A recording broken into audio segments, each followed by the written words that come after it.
Essa mobilização para o Rio Grande do Sul, ontem já falávamos da Polícia Civil, dos bombeiros, já com guarnições por lá para ajuda, e hoje vai desembarcar à tarde lá em Canoas, né, uma aeronave da FAB, João Boeri, também com mais suporte, inclusive com um hospital de campanha, né? Bom dia para você. Hospital de campanha com capacidade para 40 leitos, Mário. Muito bom dia para você, Dona Rodolfo, Zé. Bom dia, aos nossos ouvintes. Esse embarque vai acontecer na base aérea do Galeão por volta das 2 da tarde de hoje. Vai ter uma entrevista coletiva da Marinha do Brasil ao meio-dia, por volta do meio-dia, mas sai da base aérea do Galeão. São cerca de 300 militares. A aeronave da Força Aérea Brasileira, então, vai transportar esses militares a Canoas, no Rio Grande do Sul. A gente lembra agora de manhã, a Defesa Civil do Rio Grande do Sul atualizou os números, já são 90 mortes registradas no Rio Grande do Sul, cerca de 360 feridos, 132 desaparecidos e, nesse momento, 4 óbitos em investigação.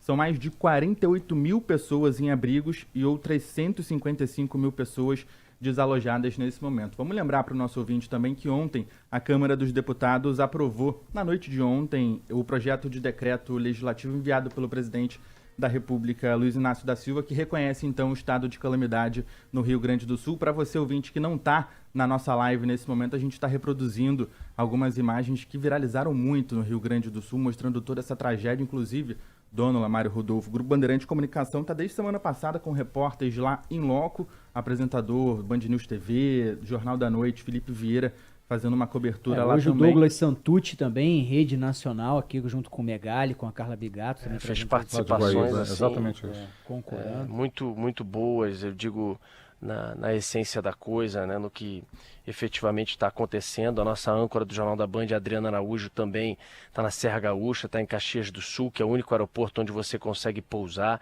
A situação é muito triste, a atuação é muito tensa. Ainda nos próximos dias, o nível do rio, pelo menos nesses próximos dias, o nível do rio Guaíba, que atinge diretamente Porto Alegre, vai continuar muito alto. Você tem imagens agora mostrando a Arena do Grêmio completamente tomada pela água, como a do Inter também, mas principalmente, né, gente, as casas das pessoas, né, as residências, água até o teto, as pessoas perderam absolutamente tudo. E detalhe, a gente não sabe se isso pode piorar com outras chuvas, a gente não sabe se isso pode piorar com o frio que tem previsto para vir pela frente. Agora a situação é muito ruim nessa região metropolitana de Porto Alegre, até mesmo com pedido de racionamento de água, porque várias bombas que são utilizadas para levar água até a casa das pessoas, elas pararam, simplesmente pararam, quebraram. Seja porque entra na bomba sujeira, lixo, tudo, tronco de árvore, quebra. Você não consegue operar uma cidade assim, sem internet, sem luz. E o problema é, essa água que está nessa região da bacia do Guaíba, ela vai descer, e já está começando a descer em direção ao Lago dos Patos. Então, você tem, olha essa imagem da água subindo, olha a velocidade dessa água subindo e entrando, minha gente. Pelo que parece ser ali, não sei se é uma igreja, uma loja. Olha a velocidade disso. Como é que você consegue, rapaz, se preparar, ter tempo, tirar as coisas? Não tira. Esquece, olha só. Em segundos, em poucos minutos, a casa está tomada. Então, isso ainda vai piorar também em outras regiões do estado. É muito triste que a gente está vivendo, algo que nunca aconteceu no Rio Grande do Sul. E sei lá, dependendo de como continuar, Dônula, do que está acontecendo e de como vai continuar nos próximos dias, a gente realmente pode chegar na pior tragédia da história do país. Em termos de destruição de um estado, porque se você for falar em termos de número de mortos, eu não sei se a gente vai chegar supera, né? Claro, por exemplo, não digo nem Petrópolis, né? A região serrana, né? Se você juntar a região serrana, que é algo mais localizado, você pode, pelas encostas, pelas mortes, pela destruição que a gente teve localizada naquela tragédia de 2011, a gente teve algo como 900 e tantos corpos encontrados, mas não sei quantos desaparecidos, você teria um número próximo a 1.000. Eu não sei, é cedo ainda dizer, com tanta gente desaparecida, com tanta área incomunicável, quantas pessoas a gente vai ter, lamentavelmente, de pessoas vítimas de mortes disso que a gente está tendo no Rio Grande do Sul. Porém, em termos de impacto de um estado, né? de extensão no estado da federação, eu ouso dizer, que a gente tem grande chance de chegar na pior tragédia nesse aspecto da história do Brasil. Porque você pega a recente tragédia que foi muito forte em São Paulo, no início do ano passado, foi focada muito no litoral. Você pega a tragédia também há mais ou menos 2 anos em Petrópolis, com mais de 200 mortos, focada na cidade da região serrana do Rio de Janeiro. Você pega a tragédia de 2011 na região serrana, focada na região serrana. Você pega a tragédia que nós tivemos na cidade do Rio de Janeiro, também com mortos há alguns anos, estava focada ali na cidade. Essa a gente tem praticamente um estado, em sua absoluta maioria das cidades, em calamidade pública. As estradas, praticamente não tem estrada que sobra, você não consegue acessar Porto Alegre.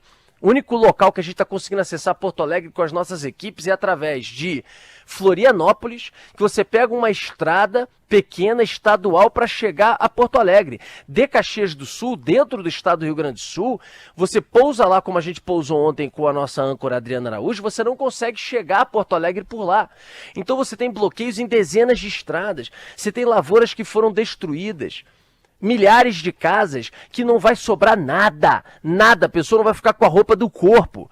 Essa pessoa não é que ela vai ficar num abrigo por 2 dias, por 5 dias. Ela pode ter que morar num abrigo até um programa habitacional dar a ela uma outra casa, porque muitas dessas casas, elas não têm condições de moradia depois, até pela estrutura, ou porque elas foram arrastadas e levadas junto com a água. Então, minha gente, a destruição do Rio Grande do Sul, quando essa água baixar, quando tudo passar, a gente muito provavelmente vai chegar à pior tragédia da história do país em termos de destruição de um Estado da Federação, de extensões de destruição, de impacto para um Estado da Federação. O PIB do Rio Grande do Sul, vocês lembram quando a gente teve aquela paralisação dos caminhoneiros, que isso prejudicou o PIB do Brasil, porque a nossa transferência de mercadorias dentro do país está muito no sistema rodoviário? Vocês não têm a menor dúvida, minha gente, que o que está acontecendo no Rio Grande do Sul, todas as empresas estão paradas, o aeroporto está fechado no mínimo até 30 de maio, até o final do mês. Tudo isso é um movimento da economia. Eu acredito que não tem praticamente um lugar, a não ser as pessoas que estão atendendo, estão fornecendo, supermercados, serviços, mas indústria, água até o talo, agro absolutamente destruído, indústrias mesmo importantes que estão paradas nesse momento, porque foram tomadas também em suas bases pela água. Então o PIB do Rio Grande do Sul vai se arrebentar, certamente do país também impactado por isso. É uma destruição, minha gente, que dificilmente a gente vai ver precedentes na história recente do Brasil, em qualquer estado da federação, pela extensão que a gente vai ter no Rio Grande do Sul, dono. Rodolfo, o mais desesperador dessa história é que, como você disse, essa água está descendo na direção do sul, do Rio Grande do Sul, onde tem previsão de chegada de uma nova frente fria, combinada com a permanência de uma massa de calor sobre a região sudeste. E o que essa massa de calor faz? Ela tampona, ela não permite o avanço dessa frente fria da região sul em direção aos estados do sudeste, como São Paulo e Rio de Janeiro.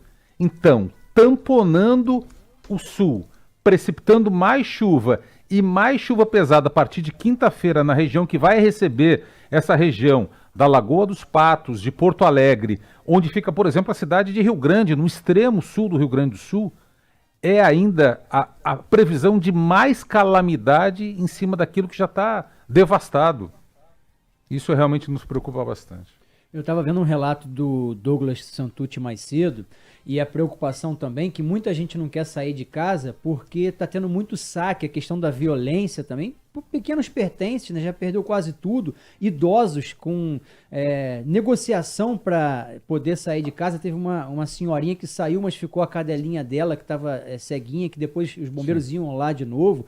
E essa presença dos militares, o Douglas até falava, que agora outros estados estão ajudando também, Rodolfo, Dônula e ouvintes, mandando agentes de segurança pública, para poder dar uma sensação de segurança devido ao que vem acontecendo. Viu o saque lá na loja do Grêmio, em outros estabelecimentos também? É absurdo isso. Estavam roubando até embarcações e combustível de embarcação.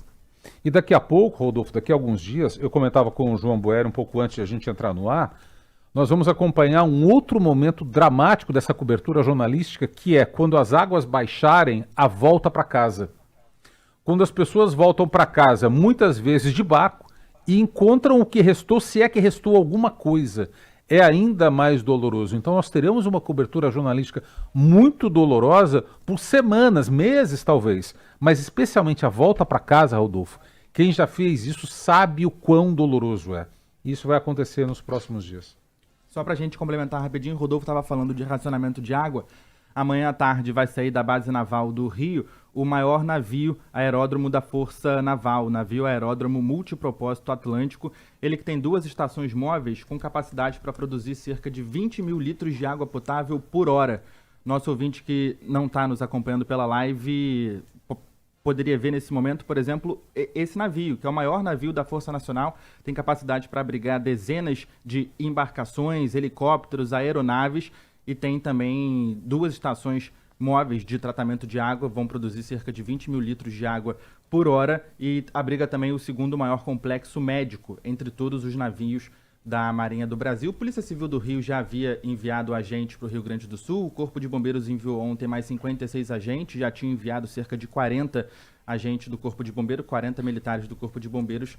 Então, Marinha do Brasil enviando hoje, amanhã envia mais, Polícia Civil do Rio já havia enviado, o Corpo de Bombeiros também enviando. Boeri, e a solidariedade muito grande também, e há opções de doar pontos de coleta, e também agências dos Correios também estão recebendo a partir de hoje, né?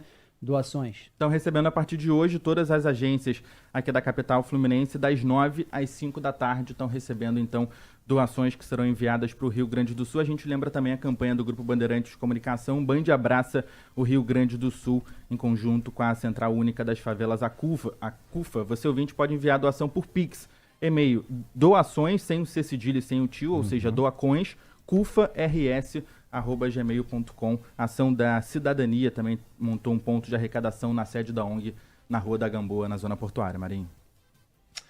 Vamos acompanhar isso, minha gente. É difícil a gente olhar todas essas imagens, tudo que está acontecendo, a quantidade de gente prejudicada e não ficar chocado, né? O Juca Cerrado me escreveu aqui e ele falou uma coisa, Dônula, que realmente não estou dizendo que seja esse minuto de agora, porque esse minuto é a força toda voltada para o socorro, para ajuda, para retirar pessoas isoladas, para dar abrigo a essas pessoas. Agora o momento, porque tá ainda, tá, gente? Está no olho do furacão. E com perspectiva de poder esse problema ainda crescer. Mas a gente vai precisar discutir até mesmo algumas questões, como, por exemplo, o Vale do Taquari, cidade de Lajeado e outras. Essas cidades estão em regiões...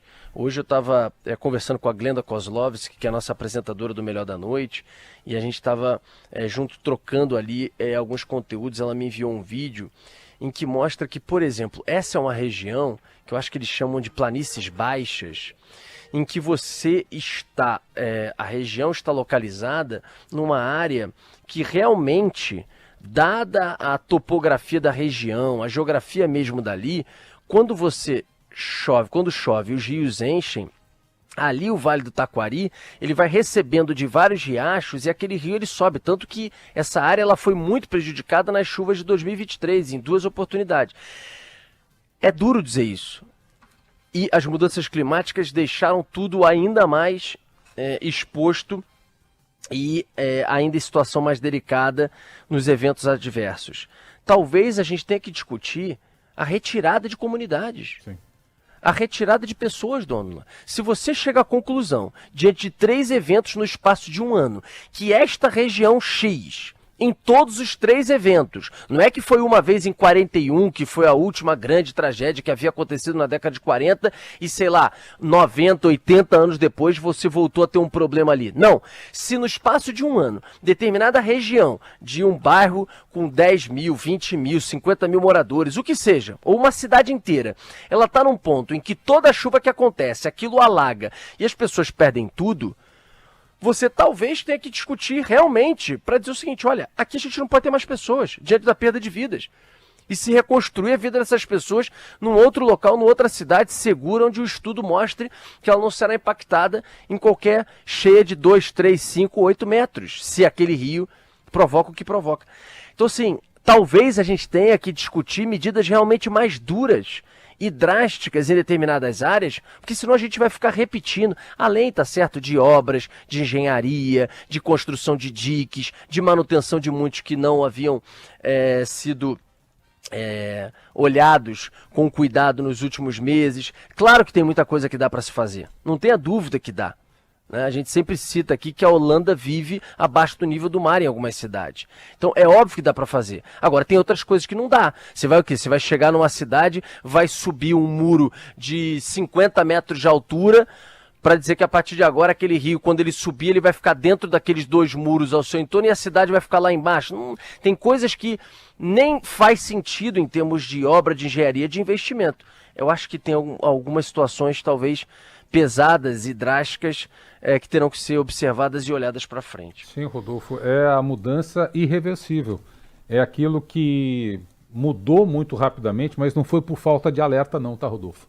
Não foi por falta de se falar de um planeta diferente, de um planeta que tinha um clima diferente e de a necessidade de a gente se adaptar para esse novo clima. Então, novas construções deverão ser feitas com outras estruturas e novos lugares deverão ser observados em detrimento de outros que terão que ser irreversivelmente abandonados. É impopular, mas é necessário pensar nisso.